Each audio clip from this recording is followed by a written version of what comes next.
This might be a bit of a tangent bomb, but would you say, like with ADHD specifically, do you think that there's, or what would you say is maybe the biggest misconception about ADHD? The biggest misconception is the name itself.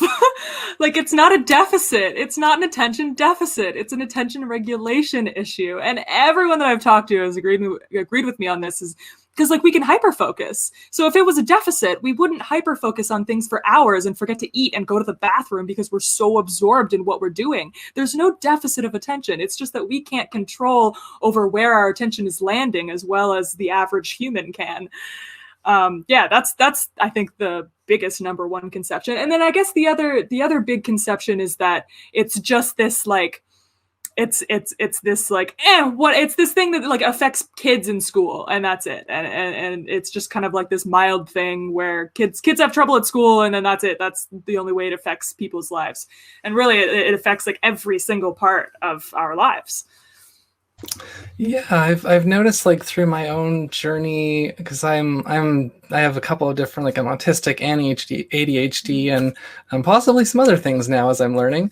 And I've noticed that, like, because as part of advocacy in these groups, there is this thing that keeps coming up about how a lot of the supports that exist that are not community-based supports, kind of like once you're, like, past, like, I guess 18, or once you're kind of, like, out of high school, it's like, well, you're on your own now, basically. And that and it's like, well, you know, your brain doesn't just be like, okay, I know no more support, I just have to work now.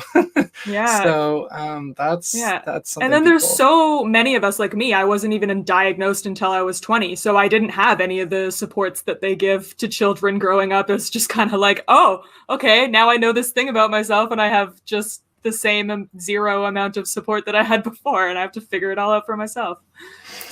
I'm interested. Okay, so here's a thing that you might relate to as well, and I've talked about this before, where there's things that I want to learn, but then I've fixed. So what happened was I wanted to learn how to do, like, magic tricks, like sleight of hand card tricks, stuff like that. I just wanted to learn some basic stuff. So a few years ago, I actually got connected to a professional magician, and we got together, and he showed me some stuff, and I managed to very clumsily do a very basic trick. And it was in that moment where I realized, okay, yes, I could learn how to do this, but I would have to stop everything else that I'm doing and only do this for, like, 6 hours a day for the next 6 months. I do not want to learn this that badly. and since then, so, like, that's kind of where it comes in, where you say you're only as good as you need to be. So, like, there's things that I'm curious about, and it's like, maybe I'll try it one day, and that will help me figure out if I really want to do it or if it just seems cool. But it's like, oh no, the time and energy investment is definitely more than how much I actually want.